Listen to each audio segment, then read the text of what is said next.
الرحیم من ذا الذی یقرض اللہ قرضا حسنا فیضاعفہ لہ ولہ اجر کریم صدق اللہ العظیم وصدق رسولہ النبی الکریم الامین ونحن علی ذلک لمن الشاہدین والشاکرین والحمد للہ رب العالمین ان اللہ وملائکتہ یصلون علی النبی یا ایہا الذین آمنوا صلوا علیہ وسلموا تسلیما الصلاۃ والسلام علیک یا سیدی یا رسول اللہ وعلی آلک واصحابک یا سیدی یا حبیب اللہ اللہم صلی علی سیدنا و مولانا محمد معدن الجود والکرم وآلہ وصحبہ وبارک وسلم۔ تمام تعریفیں حمد اور ثنا اللہ تعالیٰ جل شانہ کے لیے، اور درود و سلام نبی اکرم نور مجسم شفیع معظم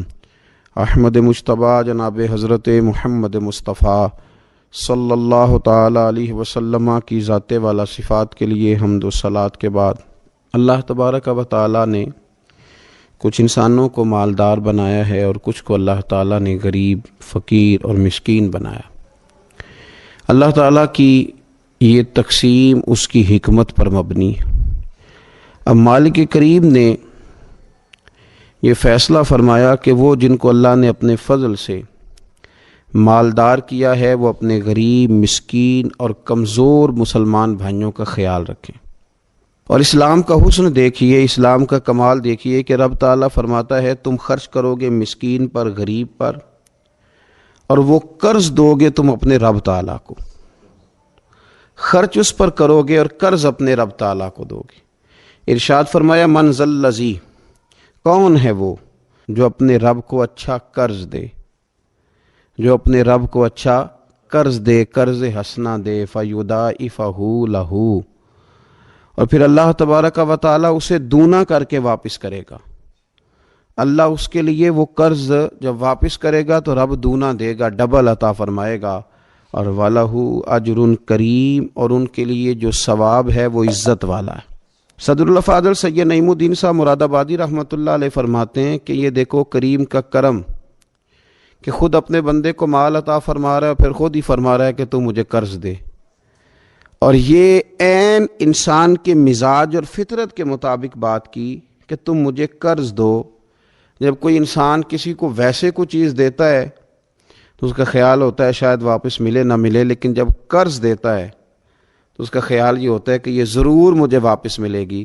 تو فرمایا چونکہ تمہارے مزاج ہیں، تمہاری طبیعت ہے، تمہاری فطرت ہے، تم سمجھتے ہو کہ قرض ہمیں ضرور واپس ملے گا، لہٰذا تمہارا رب تمہیں کہہ رہا ہے کہ تم مجھے قرض حسنا دے دو، اپنے غریب بھائیوں پر، مسکینوں پر، کمزوروں پر خرچ کرو اور اپنے رب کو قرض حسنا دے دو، رب تمہیں ڈبل کر کے واپس عطا کرے گا، اور جو اجر دے گا وہ عزت والا دے گا، جو تمہیں ثواب عطا فرمائے گا وہ اکرام والا اللہ تمہیں ثواب عطا کرے گا۔ نبی پاک صلی اللہ تعالیٰ علیہ وسلم نے انفاق کی تعریف کی، اللہ کے راستے میں خرچ کرنے کی۔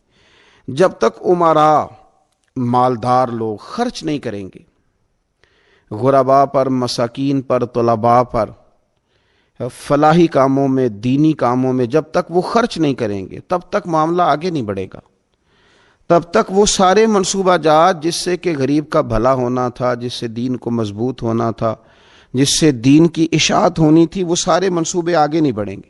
اس لیے نبی کریم صلی اللہ تعالیٰ علیہ وآلہ وسلم نے ارشاد فرمایا کہ تم خرچ کرو تاکہ تم پر خرچ کیا جائے، تم اللہ کے راستے میں دو تاکہ رب تمہیں دے، دو اس کے راستے میں وہ تمہیں عطا کرے اپنے فضل و کرم کے ساتھ۔ اللہ تبارک و تعالیٰ کے راستے میں جب خرچ کیا جاتا ہے تو رب راضی ہوتا ہے، پھر بندے کو اور زیادہ عطا کرتا ہے۔ آپ دیکھیے کہ اسلام نے خرچ کرنے کے بہت سارے مواقع بنائے، اور فردن فردن غریب کو امیر کے ساتھ جوڑا، امیروں سے کہا کہ غرباء کا حصہ نکالو، سال کے بعد زکوٰۃ کا حکم دیا، ہر وہ شخص جو صاحب نصاب ہے وہ سال کے بعد زکوٰۃ ادا کرے۔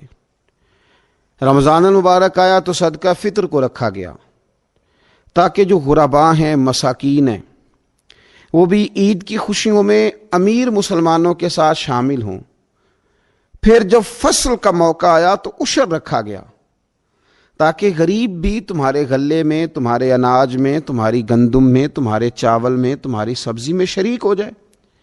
ہر موقع پر ان کو یاد رکھنا، ان کو ساتھ ملانا۔ قربانی رکھ دی گئی، اور قربانی بھی جب رکھی گئی تو امیر پر رکھی گئی۔ اس کا فلسفہ بھی یہی ہے کہ امیر قربانی کریں گے اور غریبوں تک اس کا گوشت پہنچائیں گے۔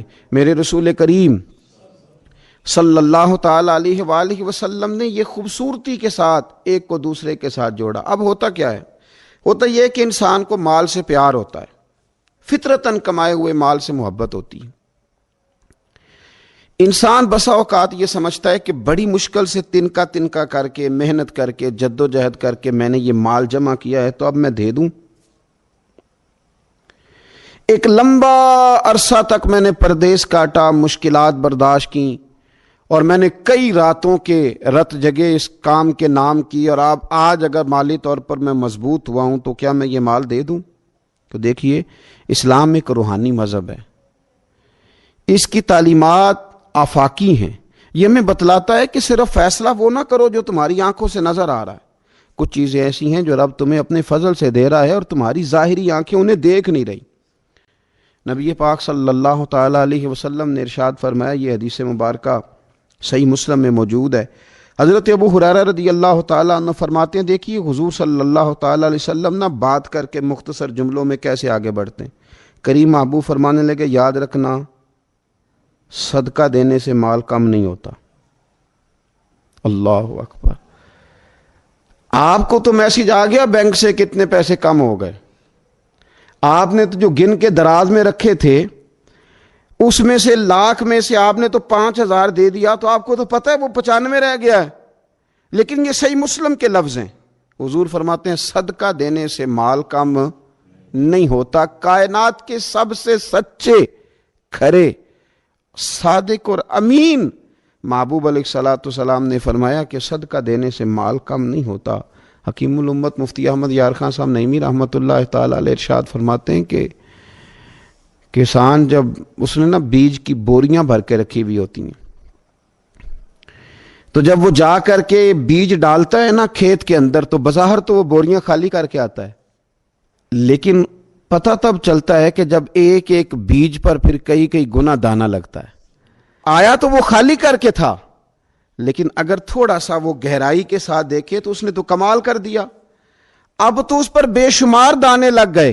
تو حضور علیہ الصلوۃ والسلام نے فرمایا صدقہ دینے سے مال کم نہیں ہوتا، اور فرمایا معاف کرنے کی وجہ سے اللہ بندے کی عزت میں اضافہ کر دیتا ہے، اور فرمایا جو اللہ کی رضا کی خاطر جھک جائے اللہ اسے عزت عطا کر دیتا ہے۔ صدقہ دینے سے مال کم نہیں ہوتا۔ تو اپنی طبیعت کے اندر اگر شوق پیدا کر لیا جائے راہ خدا میں خرچ کرنے کا، ذوق بنا لیا جائے، ہمارا یہ ذہن بن جاتا ہے کہ یہ بھی میرے پیسے، یہ بھی میرے پیسے، وہ کونے میں میری جائیداد، یہ میرا مکان، وہ میرا بینک بیلنس، یہ میرے جانور، یہ میرا مال تجارت، یہ میرے کھیت کھلیان۔ میرے محبوب نے فرمایا تیرے 3 ہی مال ہیں، ایک تو نے کھا لیا ہے، ایک تو نے پہن لیا، ایک تو نے راہ خدا میں خرچ کر لیا، باقی تو وارثوں کا ہے۔ وارثوں کے مال کے بارے میں اس قدر زیادہ توجہ رکھنا، اس قدر زیادہ ذہن بنا کے رکھنا، تو اللہ تبارک و تعالیٰ کی راہ میں خرچ کرنے کا جو شوق ہے، حضور صلی اللہ علیہ وسلم نہ اس کی نصیحت کرتے۔ نبی پاک صلی اللہ تعالی علیہ وسلم کے سامنے حضرت اسماء بنت ابی بکر صدیق خرچ کر رہی تھی، اللہ کے راستے میں دے رہی تھی، تو سرور کائنات صلی اللہ تعالی علیہ وسلم نے فرمایا اسماء خرچ کرو پر گنا نہ کرو، گن گن کے اللہ کے راستے میں خرچ نہ کرو ورنہ رب بھی تمہیں گن گن کے دے گا۔ فرمایا تم اس کے راستے میں اس کی راہ سے کچھ بچا کے نہ رکھو تو رب تعالیٰ بھی جب تمہیں دے گا نا تو پھر بے حساب ہی عطا فرمائے گا۔ گن گن کے یوں احتیاط کر کے دے کے پریشان ہو کے راہ خدا میں خرچ نہ کیا جائے، بلکہ اللہ تبارک و تعالیٰ کے راستے میں دیا جائے اور مالک کے حضور اس کی رضا کے لیے خرچ کیا جائے اللہ تعالیٰ کے بندوں پر۔ حضور صلی اللہ تعالیٰ علیہ وآلہ وسلم کی جو عادات جن کی وجہ سے کائنات میں میرے محبوب پاک علیہ الصلوۃ والسلام کے روز ڈنکے بجتے ہیں، حضور کی نعتیں پڑھی جاتی ہیں، ان میں حضور علیہ السلام کی ان خوبصورت عادات میں سے ایک عادت ہے حضور کا سخی ہونا، کریم ہونا، لب واں ہیں آنکھیں بند ہیں پھیلی ہیں جھولیاں، کتنے مزے کی بھیک تیرے پاک در کی ہے۔ نبی پاک صلی اللہ تعالیٰ علیہ وآلہ وسلم ارشاد فرماتے ہیں، حضور کا شوق دیکھیے خیرات کرنے کے تعلق سے۔ ہمارے ہاں یہ ہوتا ہے کہ بعض اوقات جیسے جیسے پیسہ بڑھتا جاتا ہے ویسے ویسے لوگوں کے اندر بخل آتا ہے، کنجوسی آتی ہے۔ بعض لوگ اللہ ماشاءاللہ وہ خیرات کرنے کی طرف اس طرح توجہ نہیں کرتے جس طرح کہ ان کا منصب انہیں حکم دیتا ہے یا ان کا منصب انہیں اس طرف قائل کرتا ہے۔ رسول کائنات صلی اللہ تعالیٰ علیہ وآلہ وسلم ارشاد فرماتے ہیں، بخاری مسلم میں موجود ہے، فرمایا اگر میرے پاس احد پہاڑ کے برابر سونا ہو، کلومیٹروں پہ پھیلا ہوا احد پہاڑ، اس کی چوڑائی ہے، اس کی لمبائی ہے، اس کی اونچائی ہے، یعنی پہاڑ کی بات ہو رہی، جن لوگوں نے زیارت کی ہے وہ جانتے ہیں کہ اتنا بڑا پہاڑ۔ حضور فرماتے ہیں میرے غلاموں سنو، اگر میرے پاس احد پہاڑ کے برابر بھی سونا ہو تو فرمایا میرا دل چاہتا ہے کہ 3 راتیں گزرنے سے پہلے پہلے سارا اللہ کے راستے میں خرچ کر دوں، سوائے اس کے کہ جو میں نے قرض دینا ہو، قرض کے لیے بچاؤں گا، باقی میں سب اللہ تبارک و تعالیٰ کے راستے میں خرچ کر دوں گا، 3 راتوں سے زیادہ نہیں گزریں گی، خرچ کر دوں گا۔ یہ شوق ہے نبی پاک صلی اللہ علیہ وسلم کا سخاوت کے ساتھ۔ حضور پسند کرتے سخاوت کرنا۔ نبی پاک صلی اللہ تعالیٰ علیہ وآلہ وسلم نے اپنے دست مبارک سے ہمیشہ لوگوں کو عطا کیا۔ حضور صلی اللہ تعالیٰ علیہ وسلم خرچ کرنے کی ترغیب دیتے، لوگوں کو رغبت دلاتے۔ ہمارے ہاں پہلی تو بات یہ ہے کہ خرچ کرنے کا ماحول نہیں بنتا، اور اگر بعض لوگ خرچ کرتے ہیں تو بے دلی کے ساتھ خرچ کرتے ہیں۔ اللہ تبارک و تعالیٰ کے راستے میں جب آپ کو دینا ہے، جب آپ کو مالک کے راستے میں دینا ہے، تو پھر آپ کو بندہ تھوڑی دیکھنا ہے، پھر تو اللہ کی رضا دیکھنی ہے۔ تو خرچ تو کرتے ہیں، لیکن وہ خوش دلی، وہ ذوق، وہ شوق، وہ خوبصورتی ان کی طبیعت میں نہیں ہوتی جو ہونی چاہیے۔ اللہ کے راستے میں خرچ کریں تو اللہ کی رضا کو پیش نظر رکھ کے خرچ کریں۔ پھر خرچ کیا جاتا ہے، صدقہ دیا جاتا ہے، لیکن کب بندہ بیمار ہو گیا، جب تندرست تھا، لاکھوں روپے پڑے تھے، صدقہ کرنے کا خیال نہیں آیا، ہزاروں موجود تھے، اس کے دل کی توجہ اس جانب نہیں ہوئی، آج بیمار پڑا ہے، کمزوری آ گئی ہے، قریب المرگ ہو گیا ہے، اب اس کا خیال آتا ہے کہ میں کچھ اللہ کے راستے میں دوں، ایک بکرا لو بھی ذرا ذبح کر دو، ذرا تھوڑا صدقہ دے دو۔ کس بات پر؟ کہ میں بیمار ہو گیا ہوں، کس بات پر؟ کہ میں کمزور ہو گیا ہوں۔ اگر آپ صحت کے عالم میں صدقہ کرتے اللہ کو راضی کرنے کے لیے تو وہ کیا خوب تھا، وہ ہمارے ایک بزرگ ہیں تو فرمایا کرتے ہیں کہ میں نے جب خرچ کرنا شروع کیا تو میرے ذہن میں ایک بات آئی، اس نے مجھے ابھارا کہ میں اللہ کے راستے میں زیادہ خرچ کروں۔ میرے ذہن میں یہ بات آئی کہ یار جتنا میں اپنے والدین کی طرف سے خرچ کر رہا ہوں نا، میری اولاد بھی میرے بعد اتنا ہی خرچ کرے گی، تو کیوں نہ ایسا ہو کہ ان کے حقوق پورے ادا کر کے، ان کی آسانیوں کا خیال کر کے، جو اللہ تعالیٰ نے مجھے اپنے فضل سے زیادہ دیا ہے اس میں سے میں اللہ کے راستے میں خرچ کروں۔ تو اس شوق کے ساتھ میں نے خرچ کرنا شروع کیا۔ نبی پاک صلی اللہ تعالیٰ علیہ وآلہ وسلم ارشاد فرماتے ہیں کہ کسی بندے کا اپنی زندگی میں 1 درہم خرچ کرنا مرتے وقت 100 درہم خرچ کرنے سے زیادہ بہتر ہے۔ زندگی میں 1 درہم دینا مرتے وقت، یعنی عین بیماری کے عالم میں جب تو خرچ کر رہا ہے تو وہ تو 100 خرچ کرے گا درہم، اور تندرستی میں، صحت میں تو نے 1 خرچ کیا تو اللہ تعالیٰ اس 1 کا ثواب تجھے اس وقت سے زیادہ عطا فرمائے گا۔ یہ حدیث مبارکہ ابو داؤد شریف میں مشکات میں ملے گی۔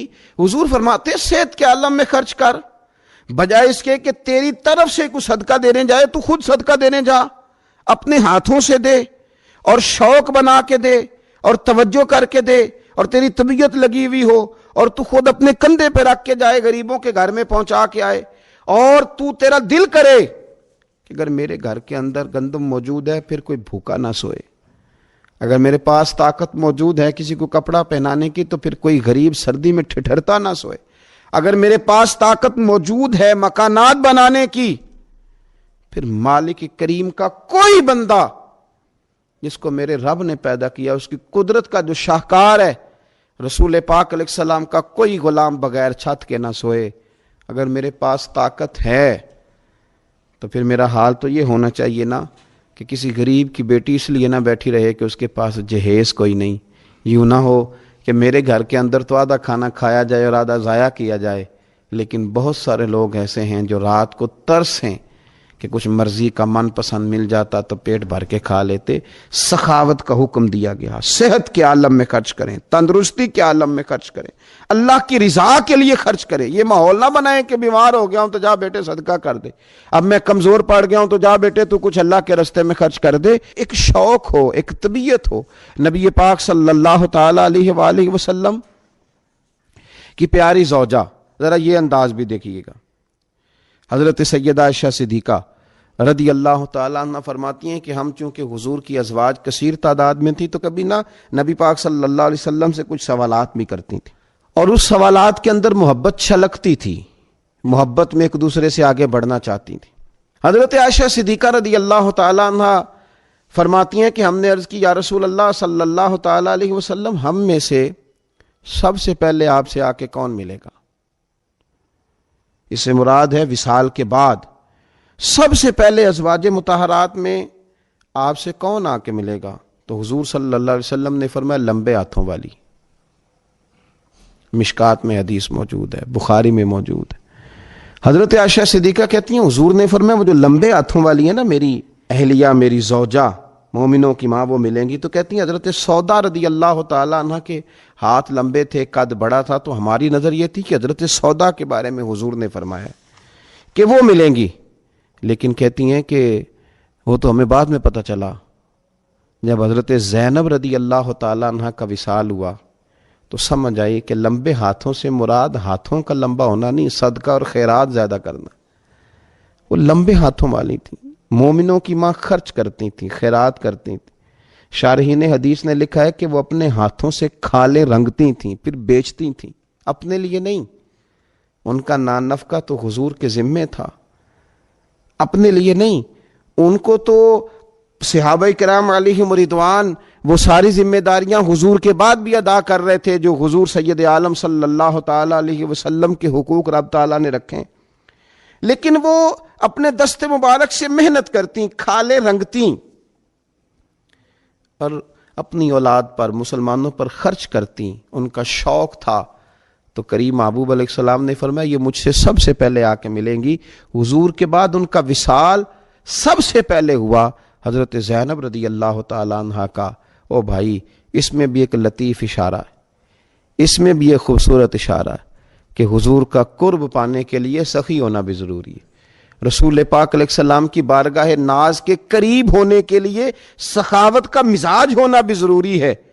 انسان کے دل کا، اس کی طبیعت کا، اس کے مزاج کا سخی ہونا ضروری ہے، اس لیے کہ اس نے رسول پاک صلی اللہ تعالی علیہ وآلہ وسلم کے قریب جانا ہے۔ اعلیٰ حضرت بریلوی رحمۃ اللہ تعالیٰ نے لکھا ہے، فرماتے ہیں اللہ کے محبوب علیہ الصلوۃ والسلام اچانک مسجد میں تشریف لائے اور نماز کا وقت ہو گیا، اقامت کہہ دی گئی۔ سرور کائنات صلی اللہ تعالی علیہ وسلم نے نا اقامت کہی جا چکی تھی، پر حضور باوجود اس کے گھر چلے گئے، تھوڑی دیر کے بعد واپس آئے۔ اب ظاہر ہے صحابہ کے دلوں میں سوال تھا کہ اقامت ہو چکی تھی، حضور کہاں تشریف لے گئے؟ تو حضور نے فرمایا میں مسجد آیا تو میرے دل میں خیال آیا کہ گھر میں تو چند دینار پڑے ہوئے ہیں، تو میں نماز پڑھانے سے پہلے گیا ہوں، انہیں اللہ کے راستے میں خیرات کیا، پھر تمہیں آ کے نماز پڑھائی۔ یار اپنا شوق بنائیں۔ آپ یقین کریں کہ بہت سارے لوگ ہیں جو بہت سارے لوگوں کا خیال رکھ سکتے ہیں، لیکن ہماری نظر اپنے سے اٹھتی نہیں۔ ہم اپنے آپ سے سوچنا شروع کرتے ہیں، اپنے اوپر ختم کر لیتے ہیں۔ اگر بہت زیادہ بڑھ کے سوچیں گے تو اپنی اولاد کا سوچیں گے۔ ذہن بنائیں سخاوت کا، اور رمضان شریف میں خاص کر کے توجہ کریں۔ آپ مساجد کا خیال کریں، مدارس کا خیال کریں، اور خوب خیال کریں، خوب خیال کریں، اور غرباء کا خیال کریں، مساکین کا خیال کریں، کمزور لوگوں کا خیال کریں۔ رب رب کر دے بڈھے ہو گئے اتے ملا پنڈت سارے، رب دا کھوج کھرا نہ لبا اتے نہ کیتے بئی نظارے۔